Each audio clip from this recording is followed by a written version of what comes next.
पण जर मातीतनं घट तयार करण्यासाठी 2-3 गोष्टी लागतात. पाणी लागतं, ते चाक लागतं आणि कुंभार लागतो. पण केलं नाही तर तो घट नसतोच. पण घटाचं नाही पण कुठपर्यंत आहे, जिथपर्यंत तो केला नाही. पण तसंच ह्या प्रपंचाचा, वृक्षाचं नाही पण आहे. केव्हा? जोपर्यंत मी त्याच्याबद्दल काय करते, मी त्याचं नसणं पण कबूल करते.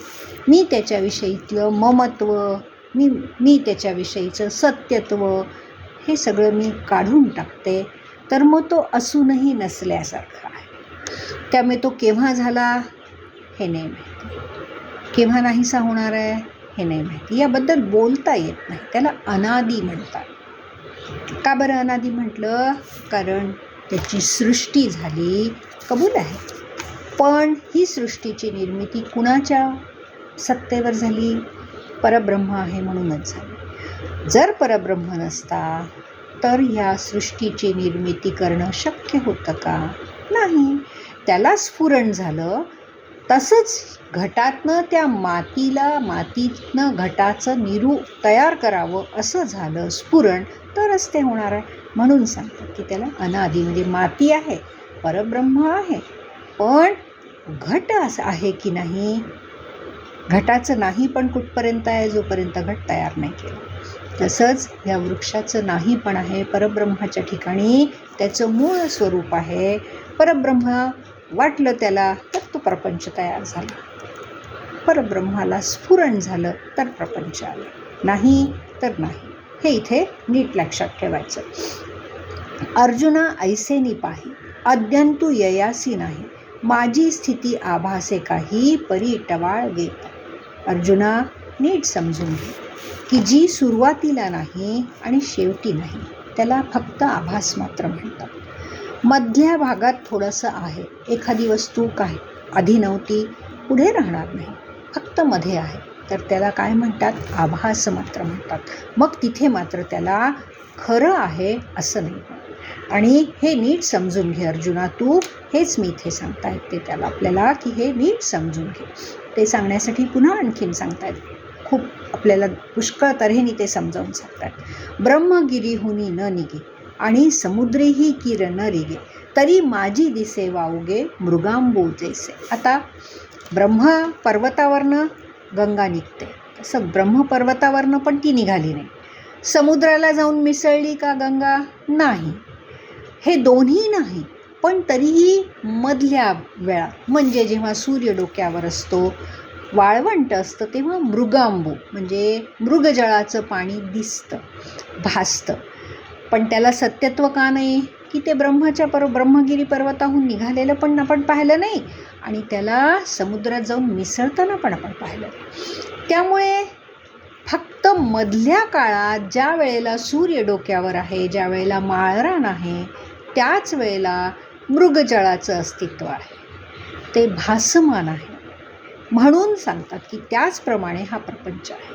तैसा अद्यांती कीर नाही आणि साचही नोहे काही, परी लटिकेपणाची नवाई पडी भासेगा. अगदी त्याचप्रमाणे हे पण आहे की सुरुवातीला होतं असंही नाही आणि समुद्राला जाऊन मिसळलं म्हणून शेवटी आहे असंही नाही, समुद्ररूप झालं असंही नाही. पण जे काही थोडा बहुत आभास आहे ते लटिके, पण त्याचं जे थोडंसं आभास मात्र असणं आहे ते मात्र नवलाईचं आहे. त्याला अत्यंत सत्यत्वाचं काय येतं? स्वरूप येतं, सत्यत्याचं रूप येतं. नाना रंगी गजबजे जैसे इंद्रधनुष्य देखिजे, तैसा नेणतया आपजे आहे ऐसा. सांगतात ते पुन्हा एक दृष्टांत दिला की ज्याप्रमाणे खूप वेगवेगळ्या रंगाचं इंद्रधनुष्य आपल्याला आकाशात दिसतं, खरंच असतं का इंद्रधनुष्य तिथे? नाही. आत्ता मी तिकडे असताना 2-3 इंद्रधनुष्य दिसले होते. एका खाली एक मोठा, मग त्याच्यानंतर एक अर्धवट, मग खाली पुन्हा एक पूर्णच्या पूर्ण असे. आता हे एकही सत्य नव्हतं त्याच्यातलं, फक्त भास मात्र होते. पण मला त्यावेळेला ते सत्य वाटत होते कारण दिसत होते. घडीभरात तो अर्धा दिसणारा तो नाहीसा झाला, थोड्या वेळात सगळेच नाहीसे झाले. तसं या इंद्रधनुष्यासारखं ते आहे की नेणतया आपज. आपल्याला जोपर्यंत आपल्याला माहिती नाही आहे तोपर्यंत ते फक्त आहे, आपल्याला खरं वाटतं आहे. ऐसेने स्थितीची ये वेळे भुलवी अज्ञानाचे डोळे, लाघवी करी हरी मेखळे लोकू जैसा. छान सांगतात की अशा पद्धतीने हे अज्ञानाचे डोळे जे आपल्याजवळ आहेत ना, हे फक्त स्थिती मात्र, म्हणजे जोपर्यंत हे अज्ञानाचे डोळे आहेत तोपर्यंत आपल्याला ते असलेलं आहे असं वाटतं आणि सत्य आहे असं वाटतं. स्थितीची ये वेळ म्हणजे जोपर्यंत ते इंद्रधनुष्य आकाशात दिसतो अज्ञानाने आपल्याला तो सत्य वाटतो, आहेच असं वाटतं, सतत असणार आहे असं वाटतं, म्हणून हे अज्ञान आहे. त्याचप्रमाणे लाघवी हरी मेखळ, की हरीचे साधूचे फसवे वस्त्र घातले आणि तो खरा काय आहे, बहुरूपी आहे, लुटारू आहे, कुणी आहे, फसवणारा आहे असा असू शकेल. आणि तो मात्र त्यांनी कपडे कसे घातले आहेत, भगवी छाटी घातली आहे, काय जे काही आपल्याला त्यांनी वस्त्र, आणि त्यांनी रूप कुणाचं घेतलं आहे, संन्यासाचं. सहजच माणूस त्याला संन्यासी म्हणून नमस्कार करतो, 2-4 पैसे देतो, लोकांना तो फसवतो की नाही, फसवलं की नाही त्यांनी. तसंच हा प्रपंच आपल्याला फसवतो. आणि नसतीची शामिका व्योमी दिसे जैसे दिसो का, तरी दिसणे ही क्षणा एका होय जाय. सांगतात की आकाशातली जी निळाई आहे ती दिसणेसुद्धा, ती त्याचं निळा रंग दिसणंसुद्धा क्षणिक आहे. कधी पांढरं दिसतं, कधी निळं दिसतं, ढग आले तर काळं दिसतं, सूर्यप्रकाश असला तर लाल दिसतं, अस्ताला सूर्य जात असताना फारच केशरी केशरी आकाश दिसतं. मग हे सगळं क्षणिक नाही का, थोड्या थोड्या वेळासाठी असतं. मग त्याला सत कसं म्हणणार आपण. स्वप्नीही मानिले लटिके, तरी निर्वाह का एक सारिखे, तेवी आभासू हा क्षणीचे रीती जागा. हेच सांगितलेलं आहे की स्वप्न कसं असतं, लटिकं असतं, खोटं असतं, फक्त क्षणमात्र असतं. त्याच्यावर जागं झाल्यावर त्याच्यावर निर्वाह करतो आपण, स्वप्नूचे वस्तू काढतो आणि त्यांनी स्वप्नात मी जेवले छान श्रीखंडपुरीचं जेवण, जाग आल्यावर मी ते श्रीखंडपुरी स्वप्नातनं काढून खाऊ शकते, पोट भरू शकते, असं शक्य आहे का. निर्वाह त्याच्यावर माझा होऊ शकणार आहे का या देहाचा, नाही. तेवी आभासू हा क्षणिक, तसं हे आभास आहे, तसं ह्या जगाचा आभास मात्र आहे. जैसा ग्रीष्मशेषीचा वारा, नेणे जे समोर की पाठी मोरा, तैसी स्थिती नाही तरुवरा भवरूपया. आणखीन सुंदर उदाहरण दिलं. आता उन्हाळ्यात, ग्रीष्म म्हणजे उन्हाळ्यात कसा असतो, अत्यंत वारा असतो. विशेषी म्हणजे उन्हाळा जेव्हा संपत येत असतो, ऐन उन्हाळ्यात दुपारच्या ऐन उन्हाळ्यात, मध्य उन्हाळ्यात बिलकुल वारा नसतो. पण उन्हाळा जेव्हा ग्रीष्मशेषी संपायला येतो, जेव्हा ग्रीष्म संपायला येतो तेव्हा मात्र खूप वारा सुटतो. आणि तो वारा असा आपण म्हणू शकतो का की पाठीमागून वारा येतो असं, तो चहूबाजूनी वारा असतो आणि आपण ज्या बाजूला जाऊ त्या बाजूला ढकलल्या जातो, किंवा मागे किंवा पुढे आपलं समोरच्याही बाजूनी उडत राहतं, झाडं सगळे डोलत राहतात, मागनंही उडत राहतात. मग तो असं म्हणताच येत नाही की वृक्ष स्थिर राहतो, तो वृक्ष कसा हलत राहतो इकडे तिकडे, कारण पाठमोरा पुढे कुठे वारा आहे सांगताच येत नाही, फक्त चहूबाजूला वारा असतो. तशीच यात संसार वृक्षाची स्थिती आहे की भवरूपाने तो आहे असं वाटतो, पण तो कुठल्याही दिशेला पाहिलं ना तरी दिसत असतो, पण तो खरा नसतो. एवं आदिना अंतस्थिती ना रूपययाची आधी, आता कायसी कुंथी उन्मूळीगा. म्हणून सांगतो की जो आधी नाही, जो शेवटीही राहणार नाही, असा जो संसाररूपी वृक्ष आहे तो कापण्यासाठी कशाला इतकी यातायात करायची, कशाला त्याचं कासाविसी करायची, कशाला त्याचं दुखून घ्यायचं स्वतःला, कुंथी कशाला कुंथायचं म्हणजे त्रास करून घ्यायचा. तो उन्मूळाची गरजच नाही आहे, कारण तो सत्यात नाहीच आहे. काय यातायात करायची, जो नाही त्याला पाडून टाकण्यासाठी कशाला यातायात पाहिजे. आपुलिया अज्ञानासाठी नव्हता थांबला किरीटी, तरी आता आत्मज्ञानाचे निलोटी खांडे निना. छान सांगतात इथे श्रीकृष्ण म्हणतो की अर्जुना, हे अज्ञान आहे आणि जोपर्यंत अज्ञान आहे तोपर्यंत या जगाविषयी सत्यत्व आहे. आणि आत्मज्ञान झालं ना तर मग कुठल्याही आत्मज्ञानाच्या शस्त्रांनीच हे टाकून ह्याचे तुकडे करून टाकता येतात, ह्या वृक्षाचे हे मूळ उपटून टाकता येतं. त्याच्यासाठी आत्मज्ञानरूपी खड्ग पाहिजे. आत्मज्ञानरूपी खड्गाने हे अज्ञानाचं जे मूळ आहे ते छाटून टाकता येतं, नाहीसं करता येतं. वांचुनी ज्ञाने विण एके उपाय करिसी जितुके तीही गुंफसी आधिके रुखी.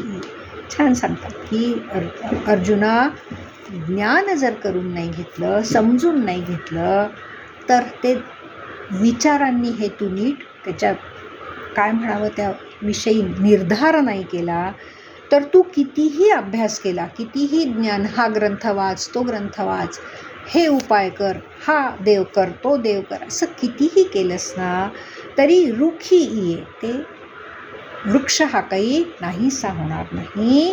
त्याच्यात तू आणखीन गुंतत जाशील. एक आणखीन काका म्हणतात ना, डॉक्टर काका, तसं की एक आणखीन काय तयार होईल आहे, ब्रह्मराक्षस, किंवा मी अभ्यास केला, मला इतके ग्रंथ येतात, मी इतका हुशार आहे, आणखीन एक नवीन तयार होईल. मग किती खांदो खांदी यया हिंडावे ऊर्ध्वी अधि म्हणून मूळची अज्ञान छेदी सम्यक ज्ञान. अर्जुना, तुला हेच सांगतोय मी की नीट सम्यक ज्ञान,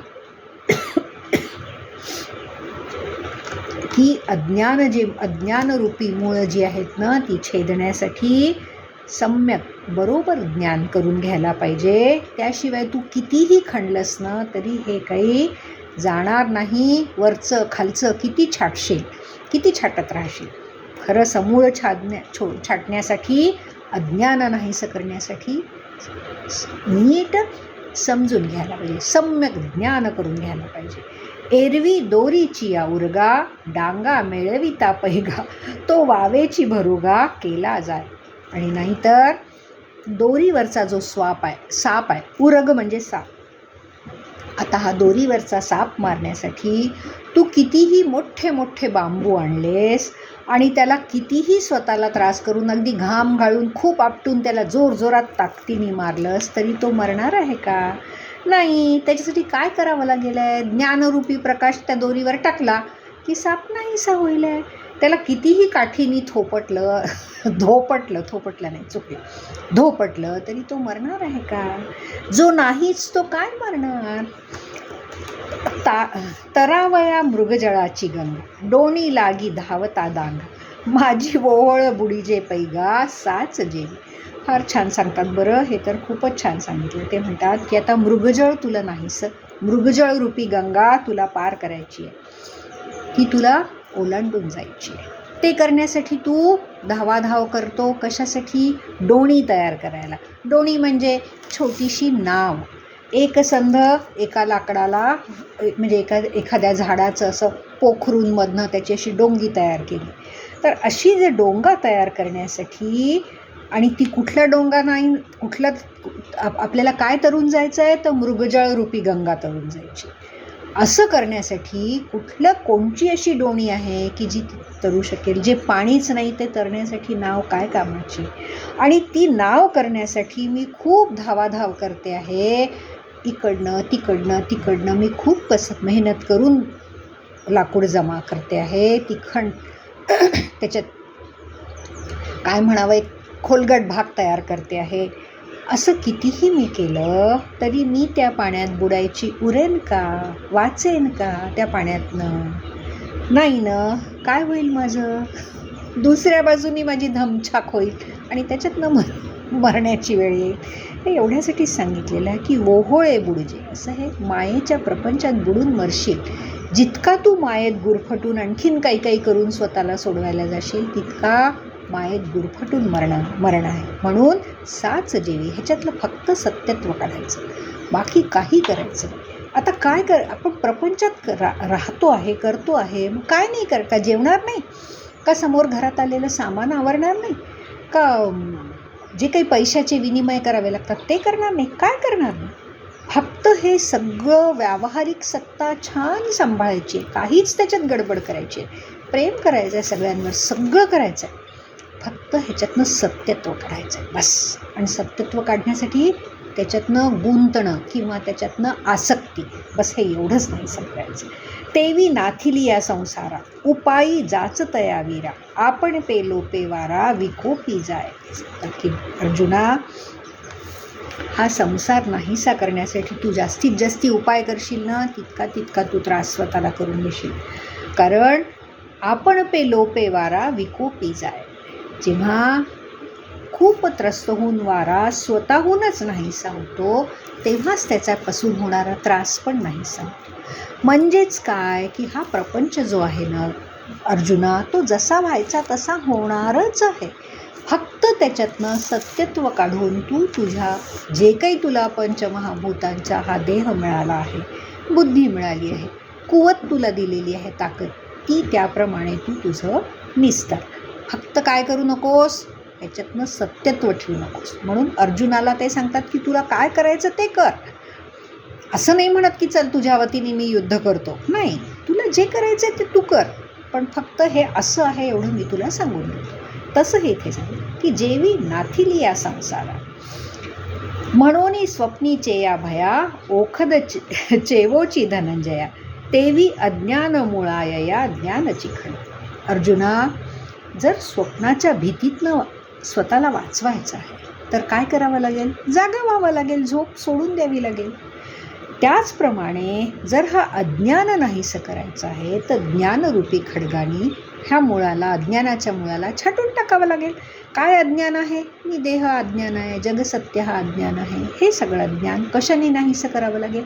मी देह नाही, देह नसतानाही, देहाची जाणीव नसतानाही मी असते ना, प्रपंच नसतानाही आज आहे उद्या नसणार आहे, हे जे आहे हे समजून घ्यायचं. परी तेची लीला परजवे, तैसे वैराग्याचे नीच नवे, अभंग बळ होवावे बुद्धी सीगा. आणि म्हणून परी तेची लीला परज म्हणून सांगतात की हे जी आहे ना, हे सगळं काय आहे, लीला आहे. काय आहे, फक्त खेळ आहे. कुणाचा, ह्या सगळ्या अष्टधा प्रकृतीचा आपापसातला खेळ आहे. आणि तैसे वैराग्याचे नीच नवे, आणि असा हा रोज वैराग्य अगदी सतत जागा ठेवायचा. आणि वैराग्याच्या बळे, विवेक आणि वैराग्य ह्याच्या बळेनी ह्यातलं सत्यत्व काय आहे तेवढंच फक्त जाणून घ्यायचं. बाकी सगळ्या मिथ्यत्वाविषयी काय करायचं, काय भाव असायचा, जे जसं आहे जग जगापरी चाले, जसं आहे तसं होऊ दे, आणि अभंगळ होवावे. आणि अशा पद्धतीने तुझा बळ जे आहे ते भंग होऊ देऊ नको. कुठलं बळ, वैराग्याचं बळ. आणि बुद्धी सीगा, अशी बुद्धी ठेवतो तरच तुला ह्याच्यातनं वैराग्य, आणि वैराग्य बुद्धीत एकदा स्थिर झालं की फसवणं होणारच नाही, स्वतःला प्रपंचात फसणारच नाही तू. उठिलेनी वैराग्ये जेणे, हा त्रिवर्गो ऐसा सांडणे, तैसे वमुनिया सुणे, आताची केली. आणि मग जेव्हा तुला तुझ्या बुद्धीत हे वैराग्य छान स्थिर झालं तर ह्या प्रपंच हा जो आहे ना अर्जुना, की म्हणजे स्वर्ग, मृत्यू, पाताळ हे इत्यादी हे जे बोलणं आहे ना, हे त्रिवर्ग म्हणजे हे स्वर्गलोक, मृत्यूलोक आणि पाताळलोक, हे जे 3 लोक आहेत ना, ह्या सगळ्यातलं सत्यत्व अगदी कसं होऊन जाईल आहे, सहज चाललं जाईल आहे. आणि मग हे सगळं तुला कसं वाटेल आहे की वमुनिया सुने, कुत्र्याच्या उलटीसारखं वाटेल आहे. इतकं तुला कसं वाटेल, अस्पृश्य वाटेल आहे, बिलकुल त्याच्यात तू रमणार नाहीस. या ठायावरी पांडवा, पदार्थ जाती आघवा, विटवी तो होवावा वैराग्य लाट. अर्जुना, जेव्हा या प्रपंचाविषयी जेव्हा वैराग्य येईल की नाही, तेव्हा मात्र नीट, जेव्हा दांडगं वैराग्य म्हणजे स्थिर असं वैराग्य जे पाहिजे ते जेव्हा होईल ना, तेव्हाच तुला ह्या पदार्थांविषयी वीट येईल. दोन्ही एकमेकांवर आहे की वैराग्य म्हणजे दांडगं झालं, स्थिर झालं तर कुठल्याही विषयांमध्ये रस वाटतात, आणि विषयांमधनं मन रमलं तर वैराग्य स्थिर होईल. मग देह अहंतेचे दळे, सांडून एकेची वेळ, प्रत्येक बुद्धी करतळे, हात वसावे. आणि जेव्हा असं होईल ना, वैराग्य स्थिर होईल ना, तेव्हा ज्ञानरूपी खड्गाने तुझी बुद्धीनी प्रत्येक बुद्धी होईल, तुझी बुद्धी इतकी स्थिर होईल आणि तुला प्रत्यक्ष होईल की तुला सतत या प्रपंचातलं मिथ्यत्व असं तुझ्या हातापुढे आहे असं तुला दिसत राहील. करतळे, हातावर तुझ्या हे आहे असं तुला समजेल. जसं आपल्याला स्पष्ट दिसतं ना, तसं स्पष्ट हे तुझ्या बुद्धीला कळेल, तुला छान कळेल की काय आहे, देह जगत सत्यत्व बिलकुल नाही आहे हे तुला कळलं आहे. नासिले विवेक साहणे ते ब्रह्म अहम स्मित बोधे सडाणे मग पुरतेनी बोधे उठणे एकलेची.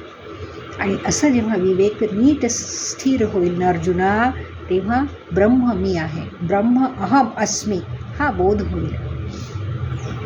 आणि हा बोध एकदा झाला ना तर हा पुरते बोध आहे की यांनी मात्र मग एकत्व अनुभवाला येईल. फार छान इथे ब्रह्मज्ञान सांगितलं आहे अर्जुनाला आपल्याला. पण म्हणतात एकदा विवेकाने नीट तू विवेक आणि वैराग्य हे नीट तुझ्या ठिकाणी स्थिर झालं तर तुला अनात्म वस्तूची ओळख होईल आणि मग मीच आत्मा तत्व आहे हे पण बोध तुला होईल. अहम ब्रह्मास्मी हे तुला कळेल आणि मग एकत्व राहील. एकत्व म्हणजे हे जे आपण समजतो ना मी देह वगैरे हे राहणार नाही. परी निश्चयाचे मुष्टिबळ पहावे एक दोन्ही वेळ मग तुळावे तरी चोखाळ मन नवे. असं पहिले खूप मुष्टिबळ म्हणजे असं ताकदीने हे समजून घ्यायला पाहिजे. म्हणजे लेच्यापेचेपणाने फक्त तोंडाने पोपटपंची करून नाही, बुद्धीच्या निश्चयाने हे नीट समजून घ्यायचं. आणि मग एकदा प्रचिती त्याची येत राहणार आहे सतत. अशी एकदा दोनदा त्याची प्रचिती घेतली की मग त्याच्यावर चिंतन मनन हे होत राहील आणि स्थिर स्थिर स्थिर बुद्धी होत राहील. बुद्धीत हे स्थिर होत जाईल. पाठी हाती येवेरा आपण या निधिध्यासे एक झालिया पुढा दुजे नुरेल घाया पुरतेला. आणि अशा पद्धतीने निधिध्यासेत म्हणजे आता हे उपासना आपण काय म्हणतात ना की पहिले समजून घ्यायचं, मग ऐकून श्रवण करायचं, मनन करायचं आणि मग निधिध्यासित सतत आपण ते करायचं. सतत म्हणजे काय काय बाकी कामं सोडून द्यायची, बाकी सगळं करत असताना त्याच्याशी अनुसंधान जुळवून घ्यायचं. बस एवढंच करायचं. आता अनुसंधान कसं जुळवायचं हे आपण खूपदा बोललेलं आहे. निधिध्यासन म्हणजे काय, आपण विचार हाच असाच विवेकाने विचार करायचा. जे दिसतं आहे ठीक आहे त्याच्याच सत्तेवर आहे, जे करतो आहे ठीक आहे त्याच्या सत्तेवर आहे, हे असं आहे ठीक आहे, निधिध्यास सतत जुळवून घ्यायचं. आणि मग असं जर करत राहिलं तर पुढा दुजे नुरेल धाय मग काही दुसरे पण राहणार नाही. आपल्याला तो सर्वत्र दिसेल. कुणाविषयी काही वाटायचं कारणच राहणार नाही. सगळं आपलं स्फुरते मग पूर्णचपणे होईल. ते आत्मज्ञानाचे खांडे अद्वैत प्रभेचे निवाडे नेदिल उरो कवणेकडे भववृक्षासे. आणि असं आत्मज्ञान दृढ झालं ना तर मग एकत्वाची आत्मप्रभा उजाडेल आणि मग त्या ज्ञानप्रकाशात भववृक्षाची जराही वाढ होणार नाही आणि मग भववृक्षाची भीतीही वाटणार नाही. शारदा गमीचा वारा जैसा केरू पेडी अंबारा का उदयाचा रवी अंधारा घोटू भर.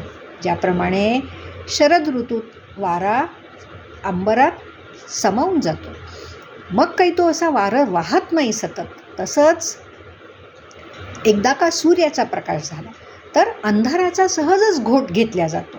नाना उपवड होता खेळ नुरे स्वप्न भ्रमराचा ठावो स्वप्न प्रतीती धारेचा वाहो करील तैसा. ज्याप्रमाणे एकदा जाग आली ना मग बिलकुल स्वप्नाचं काहीच राहत नाही, आठवणसुद्धा राहत नाही, भ्रमसुद्धा राहत नाही. त्याचप्रमाणे ह्या प्रपंचाच्या प्रतीती आली आपल्याला, स्वप्रतीती. एकदा आपल्याला मी कोण आहे ह्याची नक्की कळलं आपल्याला की सहजच जे होणार आहे ते होईल. म्हणजे अज्ञानाचं नाहीसं करणं सहज होईल. मग काही मुद्दाम करावं लागणार नाही, सहज घडेल.